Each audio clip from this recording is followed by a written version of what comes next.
Mudah-mudahan nanti manfaatnya sangat besar untuk para petani kelapa sawit di desa Pulau Besar ini khususnya.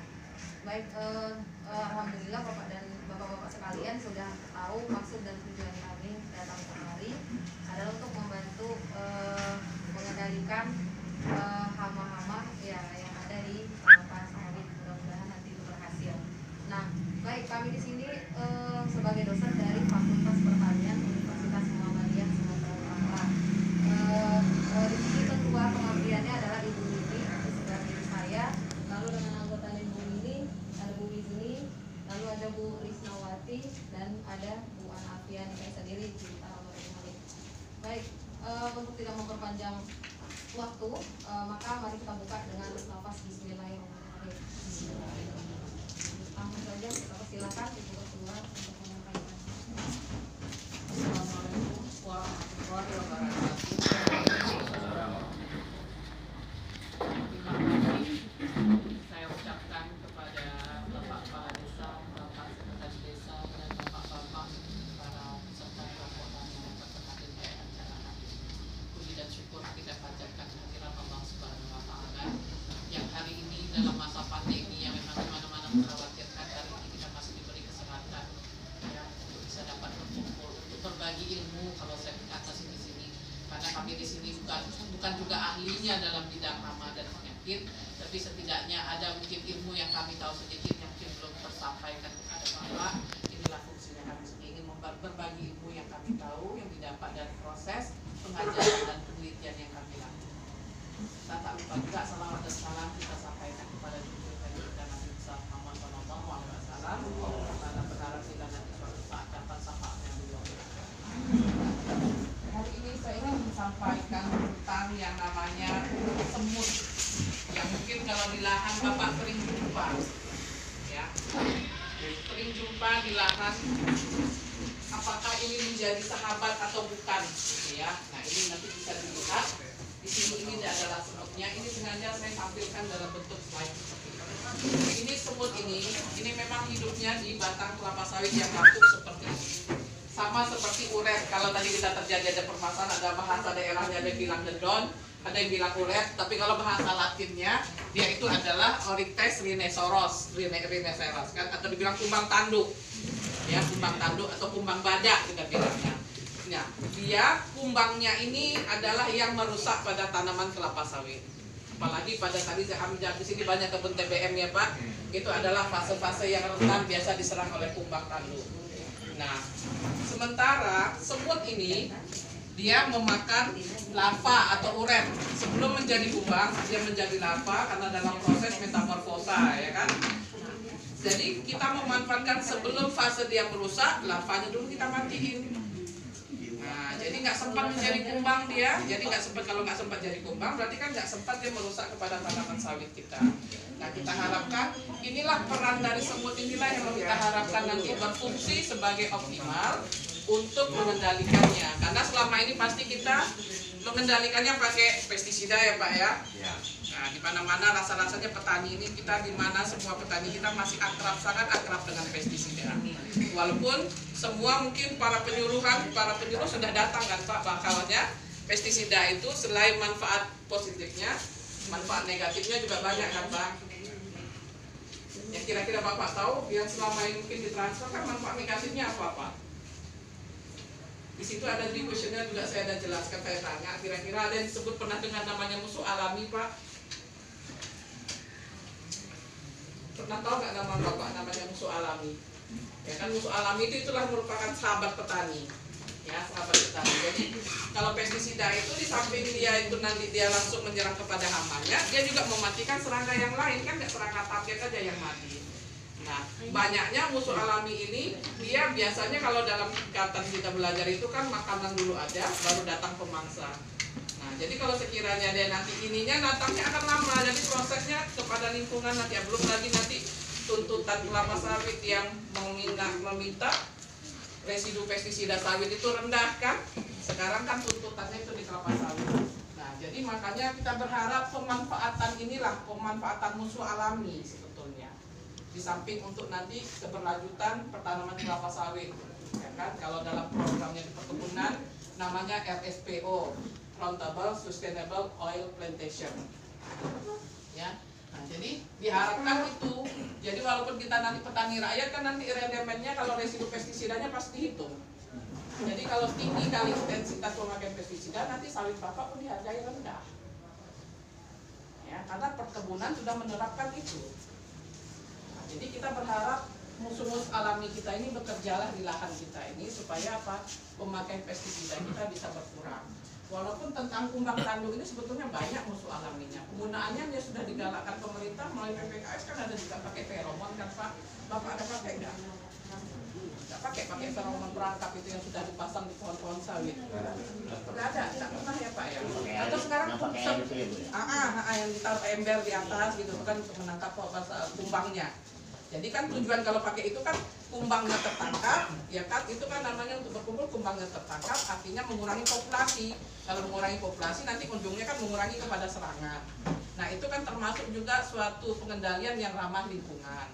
Kan sekarang kan digalakkan seperti itu. Jadi berbagai aspek atau berbagai upaya itu dilakukan untuk bagaimana caranya kita melakukan pengendalian yang ramah lingkungan, termasuklah ini salah satu.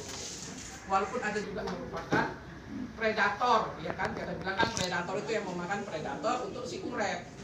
Nah, jadi karena dia tepat hidupnya sama antara uret dengan semut, jadi memungkinkan sekali kita akan membiarkan kalau kami di kampus mulai melakukan membiarkannya ini gitu, menambah perkembangbiakannya supaya nanti bisa dilepas di lapangan. Nah, jadi semutnya ini bentuknya itu kalau kelompok telurnya ini seperti ini, kecil. Ya, kalau di sini tadi mungkin ini lava instar 1, kalau masih ada yang menampaknya kecil-kecil tadi di sini ada, nah itu lava instar 1. Yang saya lakukan penelitian itu dia pada lavanya itu sekitar 5 kali dia bertukar kulit. Ya, sampai nanti menjadi kepompong seperti ini. Di situ tadi ada nampak kepompongnya yang warna oranye seperti ini. Ini semut betinanya kalau dia belum menjadi ratu, belum kawin dengan semut jantan, dia masih pakai sayap. Tapi nanti kalau sudah dia kawin dengan semut jantannya, betinanya akan menanggalkan sayapnya dan fungsinya kembali bertelur saja. Sama seperti kalau kita lebah, serangga-serangga sosial, sama lebah, rayap, semut sama. Karena itu termasuk serangga-serangga sosial yang hidupnya berkelompok. Dia nggak bisa hidup sendiri-sendiri, hidupnya berkelompok. Nah, jadi apabila dia sudah nanti kawin dengan semut jantannya, dia akan menanggalkan sayap, dia akan bertelur. Telurnya seperti ini, bentuknya seperti kurang kayak telur apa saya katakan ya, kecil-kecil, bentuknya lonjong putih kayak telur putu. Kalau ada yang punya benak kutu rambut, nah mirip kayak telur putu, kecil dia, ukurannya akan cuma sampai 1 mili ya. Nah, kalau melihatnya supaya jelas saya mau pakai lup lah ataupun pakai mikroskop biar jelas memang karena kecil. Nah, siklus hidupnya ini rata-rata dia sampai menjadi semut lagi, itu mulai dari telur sampai semut itu kira-kira hampir 3 bulan. Nah, hampir 3 bulan, nanti baru dia akan menjadi semut. Nah, khasnya ini, semutnya ini dia mematikan si uret itu. Dia, kalau semut, ini kalau kita digigit juga sakit, bengkak. Jadi dia memang racunnya itulah dulu mematikan si semut, dilumpuhkan dulu dengan racunnya, baru nanti dia makan cairan ulatnya itu. Semut kendit namanya Bu. Iya, kalau semutnya. Nah, jadi kalau sekiranya ulat yang sudah mati itu nanti, ini bentuknya kalau ulat yang uret yang besar itu yang instar 3, dia bentuknya menghitam seperti ini dan kisut dia. Karena cairannya dimakan sama semut rame-rame kayak gini. Nah, kayak gini dia. Jadi semutnya itu dia makannya karena nama dia hidupnya berkelompok, dia makannya sampainya kayak gini, rame-rame dia bawa keturunannya ke sini. Kalau kita biasa, inilah yang membedakan perilaku dia dengan semut-semut yang lain. Kalau kita tahu semut biasanya makanannya dipotong-potong, kemudian dibawa ke sarang, ya kan? Tapi kalau ini enggak Pak, karena mangsanya besar, ya, anaknya, keturunannya yang dibawanya ke sini. Nah, makan kalian rame-rame di sini rame-rame gitu karena besar. Tapi kalau yang kecil, memang dia makannya dengan cara, kalau semut, lebah itu kan makannya kan mencara, kalau dalam bahasa biologi dia bilang tropolaksis, tapi makannya kalau bahasa kita disuapin. Nah, jadi ini semut pekerja kayak gini, dia nyuapin keturunannya itu satu-satu. Nah, jadi fungsinya pekerjaannya emang cuma ngasih makan aja. ngasih makan kepada keturunannya, kelafanya ini sama ratunya dan jantannya. Jadi mereka itu kasta-kastanya itu jelas, baik di lebah pun raya pun sama seperti itu. Semut pekerja itu dia fungsinya cuma untuk ngasih makan kepada keturunannya. Nah, jadi fungsinya, jadi kalau memang yang satu-satu dia akan membawanya ini, tapi kalau sekiranya yang besar seperti ini, dia akan pindahkan keturunannya untuk makan rame-rame di sini sampai nanti habislah cairan hemolim atau cairan si ulat tersebut untuk dimakan sama mereka. Inilah yang menjadi suatu pembuka bahwasanya kita bagaimana cara memanfaatkan, mengoptimalkan, saya rasa. Karena sekarang pun di lapangan untuk melihatnya keberadaan semut ini tidak semua juga dapat kita lihat. Setiap di tumbangan sawit belum tentu juga ada semut yang seperti ini. Nah, bagaimana melestarikannya, inilah nanti juga masih jadi tugas kami di bagian penelitian di perguruan tinggi juga, Pak. Karena hidup dia di lapangan, begitu kita lepas belum tentu dia bertahan langsung di situ seterusnya. Bagaimana cara dia memperbanyak diri di alam? Kalau sudah dilepas di alam, kompetitor dia juga banyak. Dia dimakan lagi sama yang lain. Ya, namanya ada di alam, fungsi rantai makanan itu nanti kan terus berjalan. Nah, bagaimana cara menyelamatkan dia nanti itu masih menjadi penelitian-penelitian yang berkelanjutan juga nanti di perguruan tinggi atau di penelitian-penelitian pusat penelitian yang lain. Jadi bagaimana ini yang kami perlu kenalkan kepada Bapak dan Bapak-bapak di sini, bahwasanya kalaupun ada nampak di tumpukan nanti sawit, misalnya kadang kan jadi dilema, tumpukan-tumpukan bahan organik itu kan menjadi tempat sarangnya si uret. Biasa kan kalau di perkebunan itu tentu akan dimusnahkan, ya kan? Apalagi kalau di perkebunan sekarang tankos itu menjadi tempat uret kan. Nah, apakah kalau sekiranya di kebun rakyat tankos itu dimasukkan lagi ke kebun nggak, Pak? Enggak ya, Pak ya. Kalau kebun rakyat enggak ya, Pak ya. Tapi kalau di kebun rakyat cuma tumbangan-tumbangan sawit yang mati karena ganoderma itu yang agak susah dibiarkan aja kan, Pak. Nah, itu yang tumbangan karena ganoderma itu dia membusuk sendiri di lapangan, itu kan jadi sarangnya si uret juga.